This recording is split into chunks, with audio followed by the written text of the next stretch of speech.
when Marjorie Taylor Greene hurled a shocking insult across the committee floor, telling Representative Jasmine Crockett to go back to Africa. No one could have predicted how that moment would echo across the nation and stir the conscience of millions. It wasn't just a personal attack.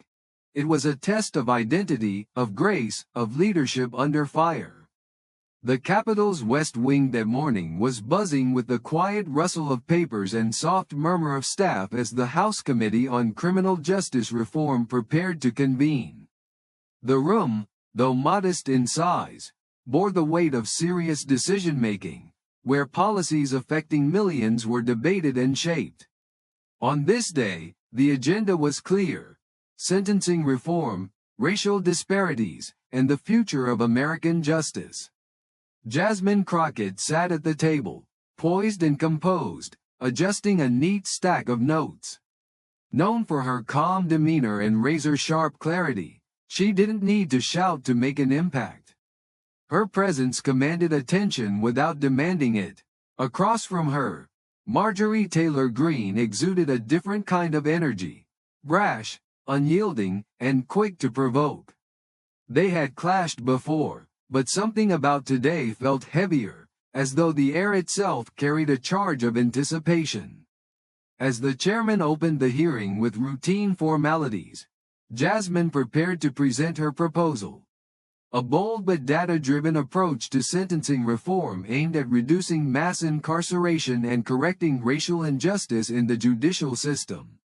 Her tone was confident yet respectful, and she cited compelling examples from states like Oregon and Washington where such reforms had already proven effective.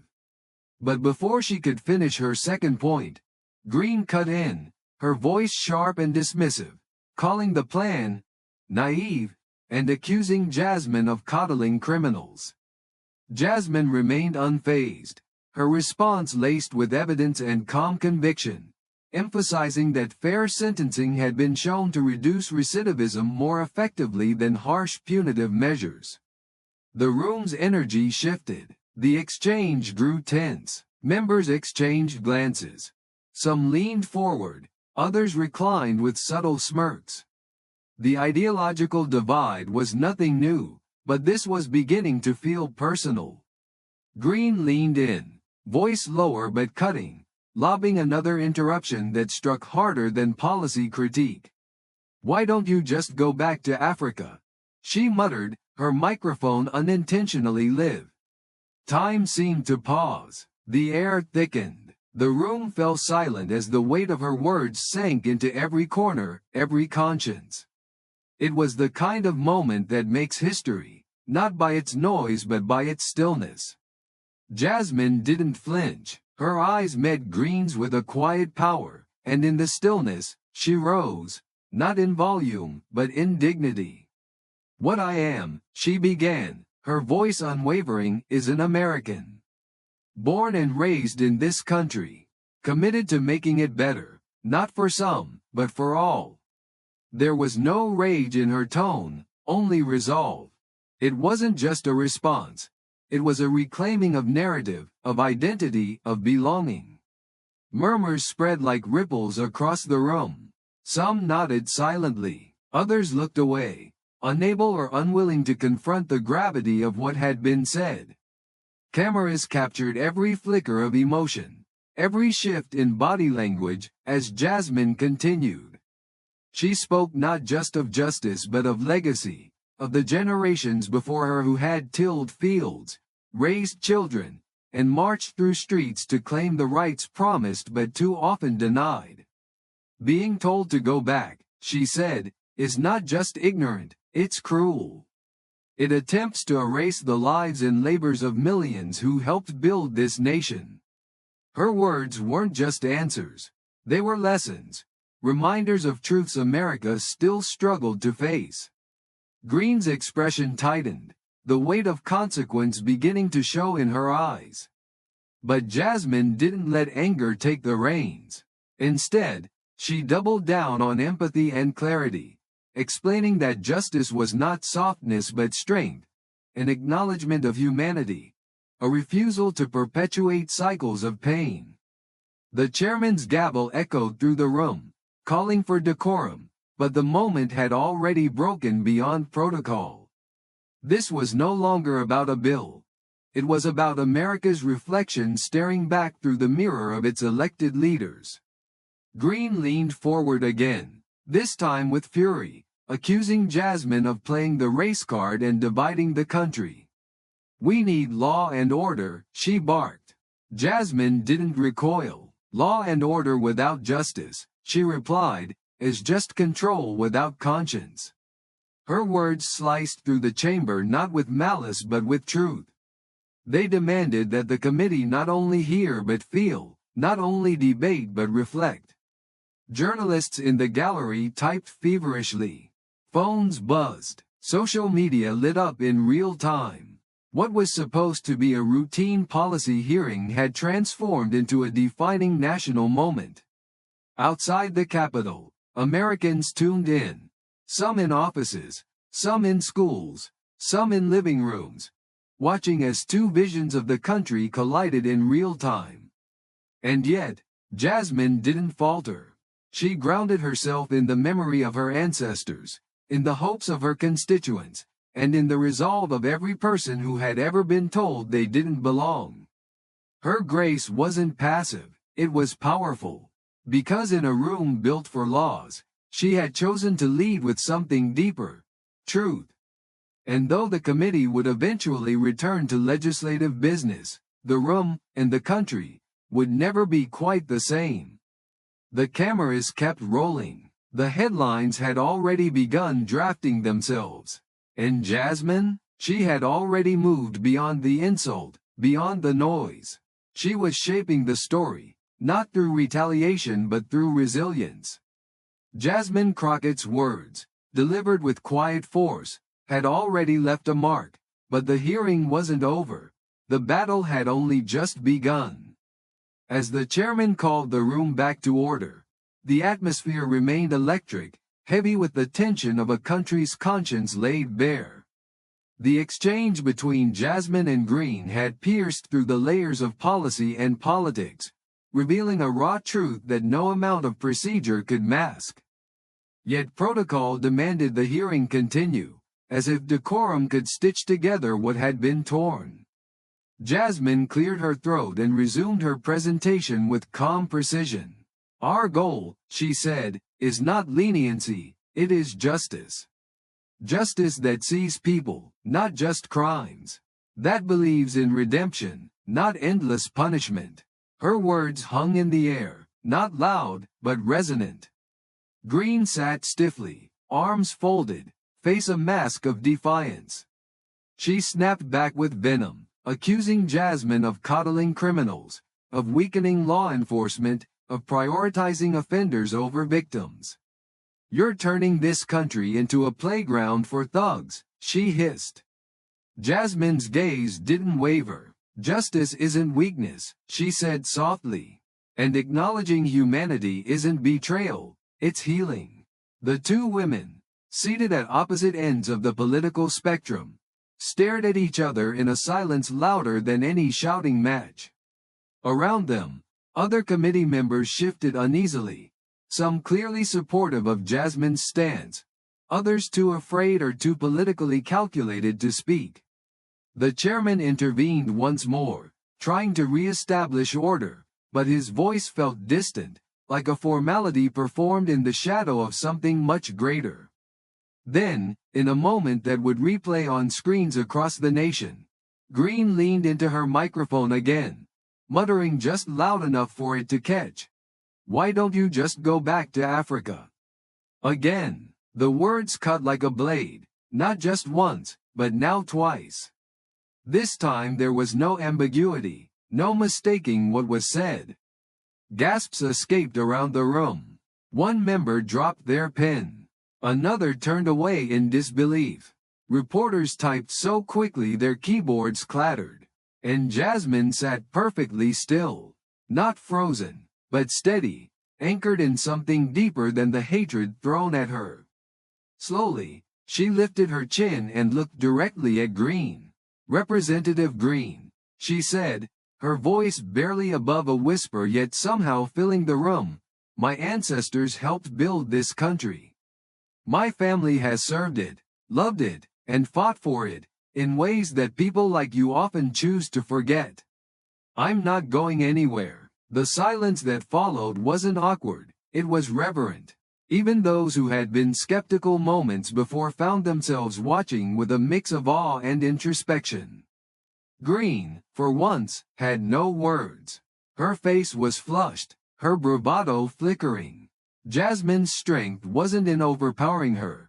It was in refusing to be diminished. She continued, laying out the realities of racial disparities in sentencing, citing statistics, studies, and personal stories. She painted a picture of a system not broken, but designed with flaws that needed rewriting. And through it all, she kept her composure, her tone never rising, her conviction never faltering. Across the country, viewers were riveted. In coffee shops, classrooms, church basements, and city buses, people listened to her voice and saw in her something rare. A leader unshaken by hate, choosing principle over performance.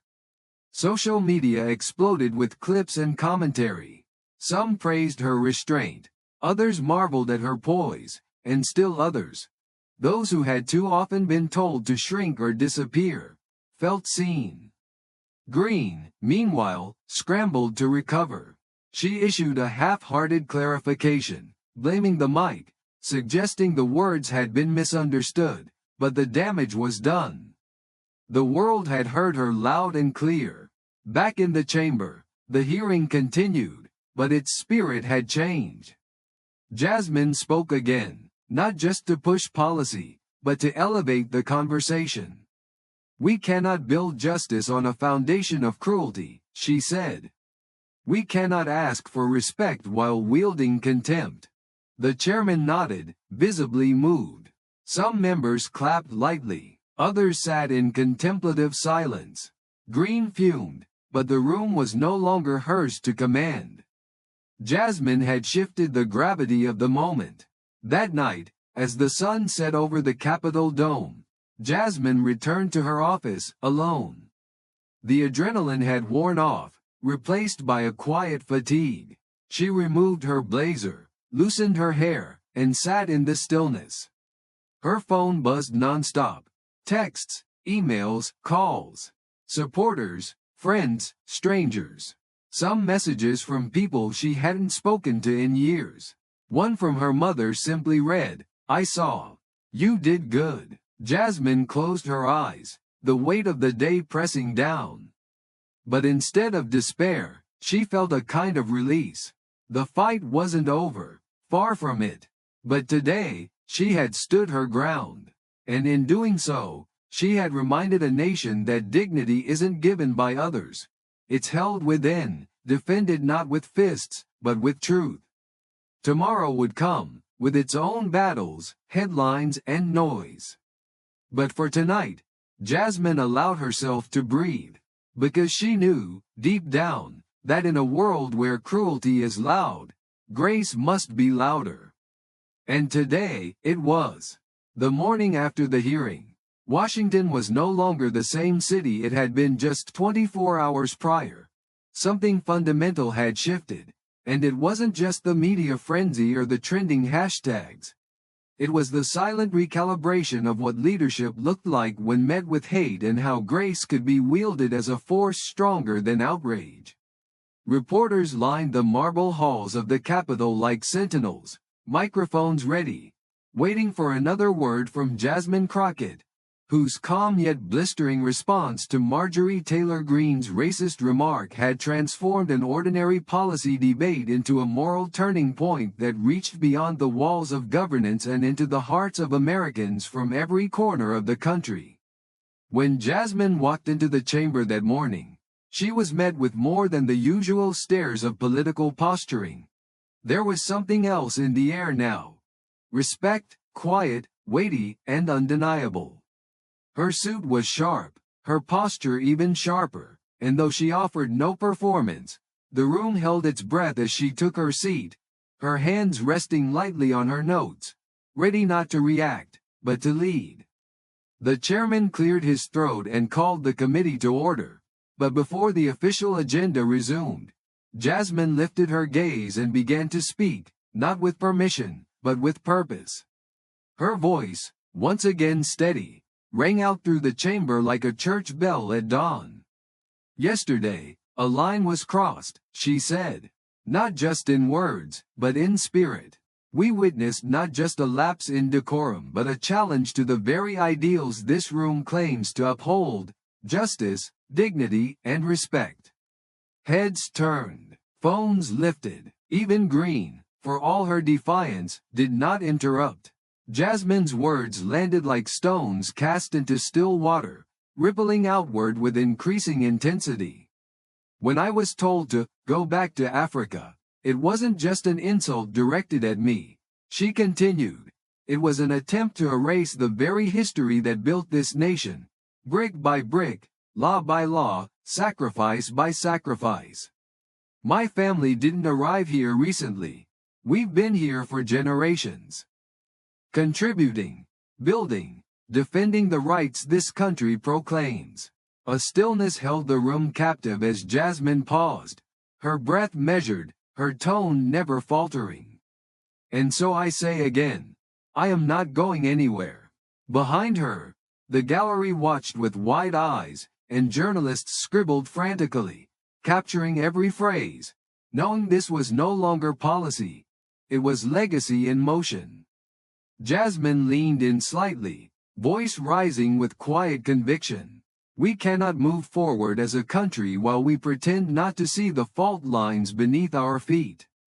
We cannot claim to stand for justice while allowing members of this body to hurl racist insults and then hide behind excuses.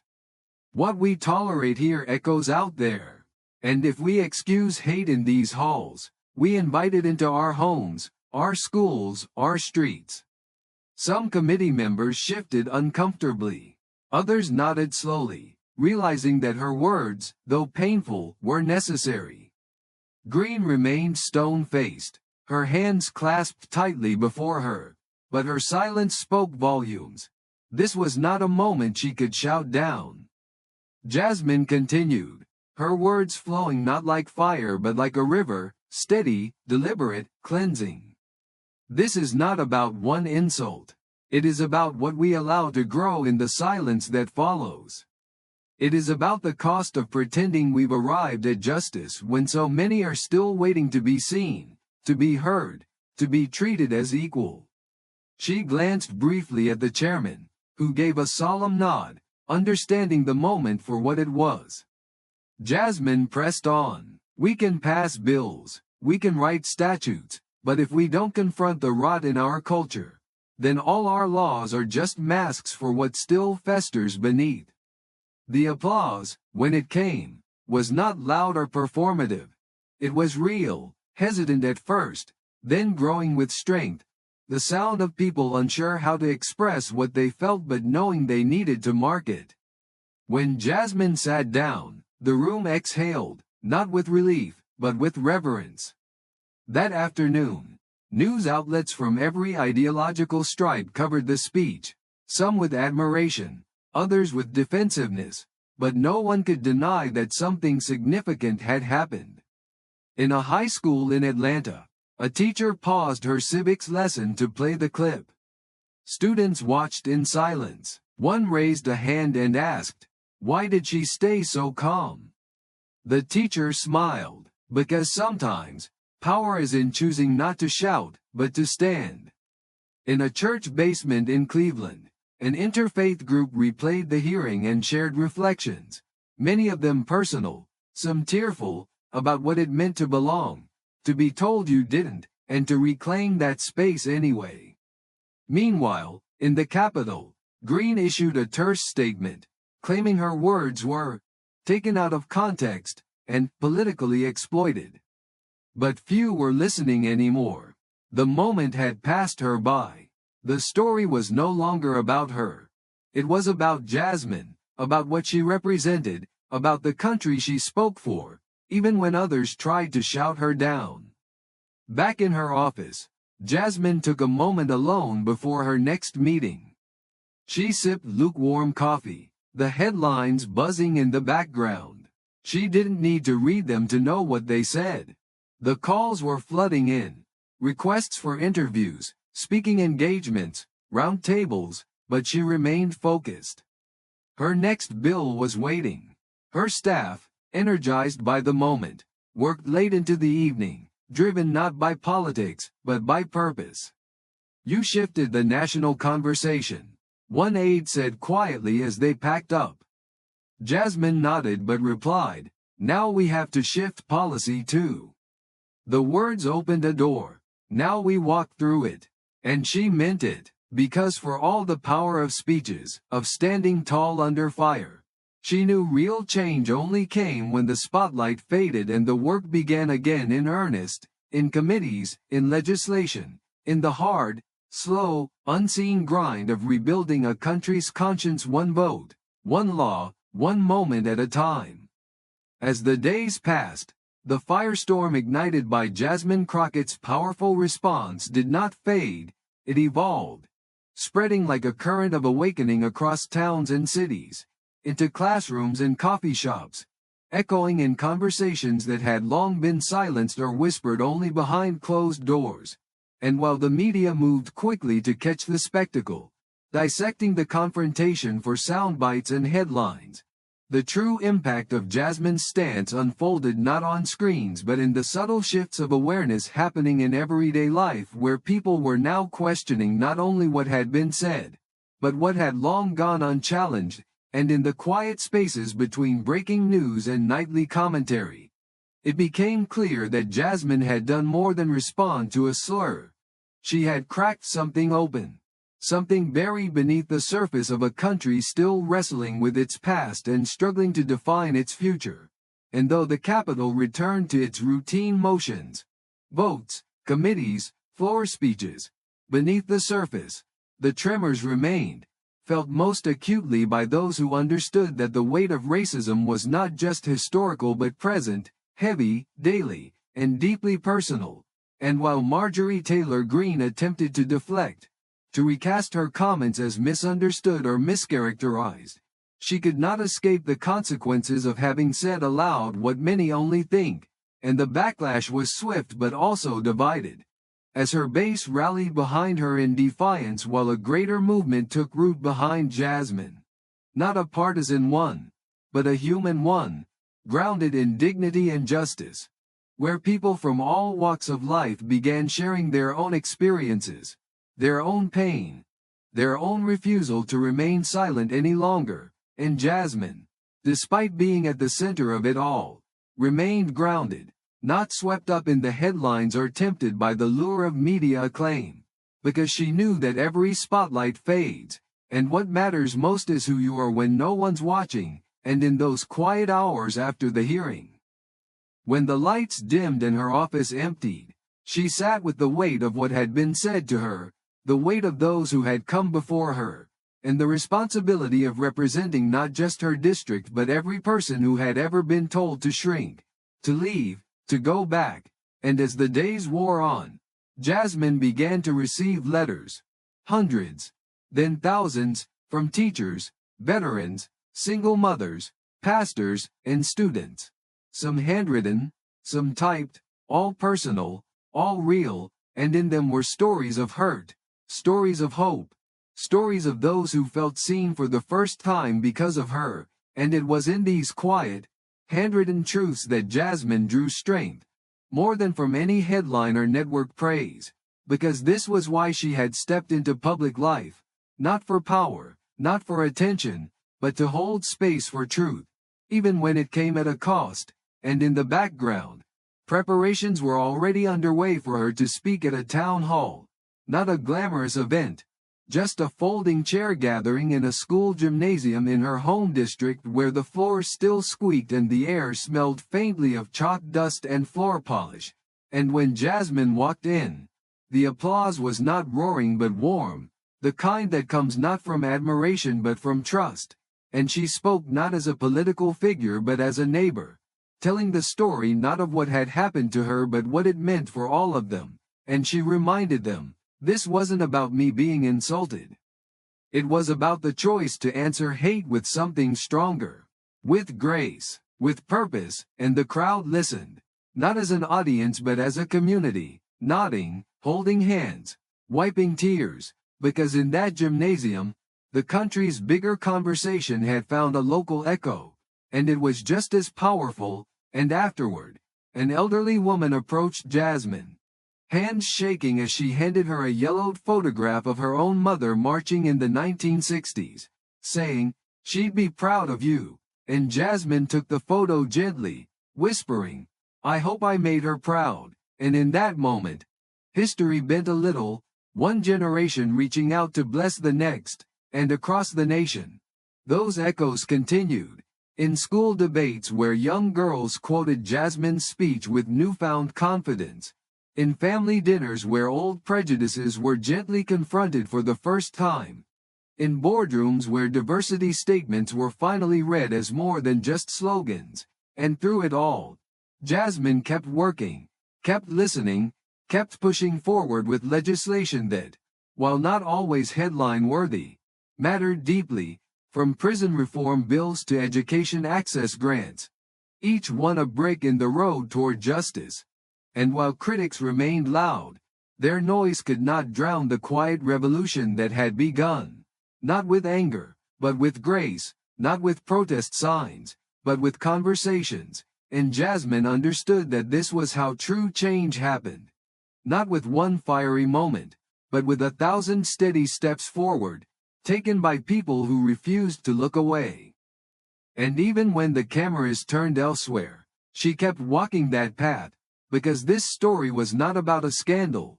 It was about a stand, and not just her stand, but the stand of a nation deciding what kind of country it wanted to be.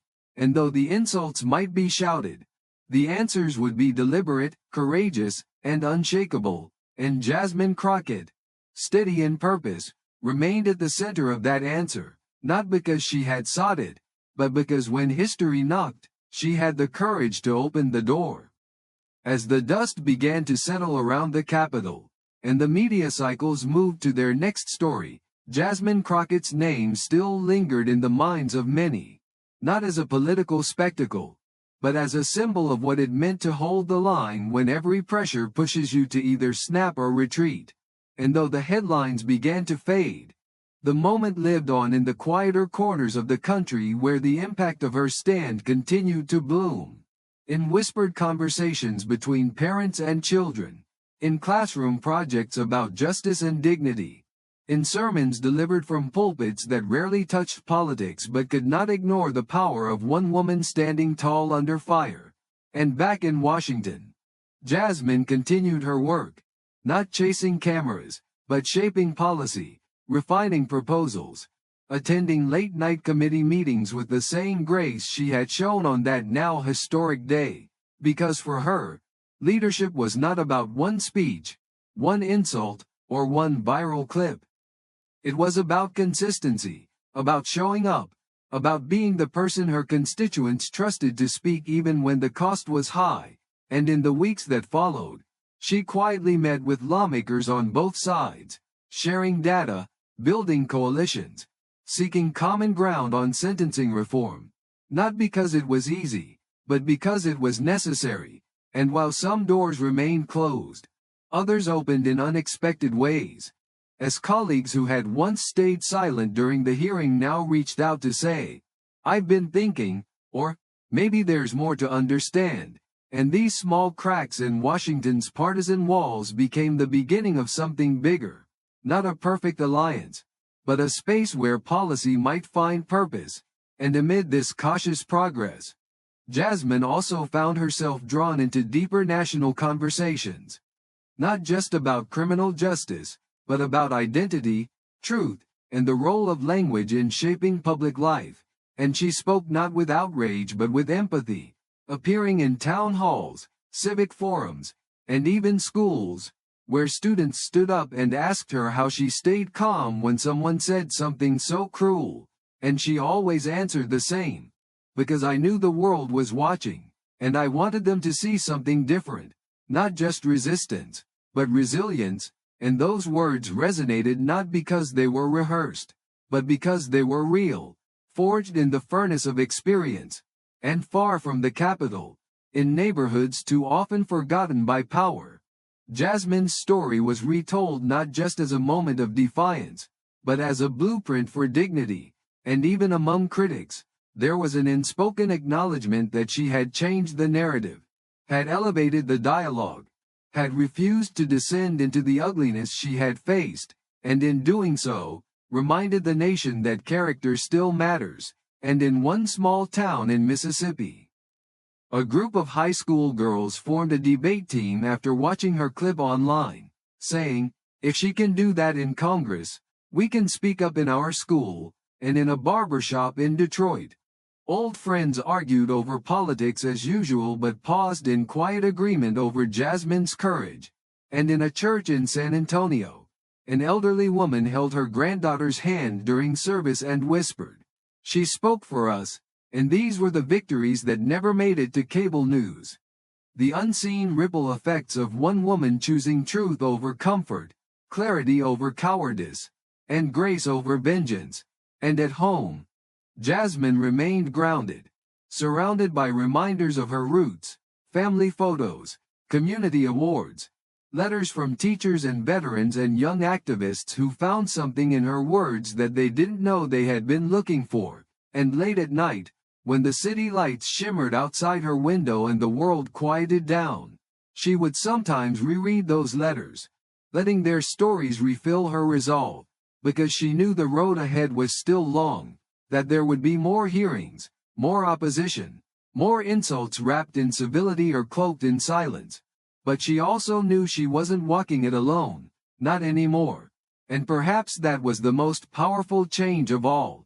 Because while one moment might spark a conversation, it is people, steady, flawed, determined people, who carry that conversation forward into action, into culture, into history, and Jasmine Crockett had become one of those people, not by choice, but by courage. And so as the seasons turned and the nation continued its uneasy journey through division and hope, Jasmine remained a steady presence, not loud, not boastful, but firm, a voice that refused to echo hate and instead spoke the harder language of healing. And for those who watched her that day and wondered what leadership really looks like, her answer was clear, not in grandstanding, not in fury, but in the stillness of knowing who you are and refusing to be moved. And though the story of that hearing may one day fade from headlines, it will not be forgotten, because it reminded a fractured nation that power is not only in laws and titles, but in the choice to rise above, to speak without shouting, to defend without degrading, and to stand not just for yourself, but for something greater, dignity, justice, and the enduring hope that we can be better than our worst moments. And as Jasmine Crockett continued her work, that hope became not just her message, but her legacy, one day, one word, one choice at a time.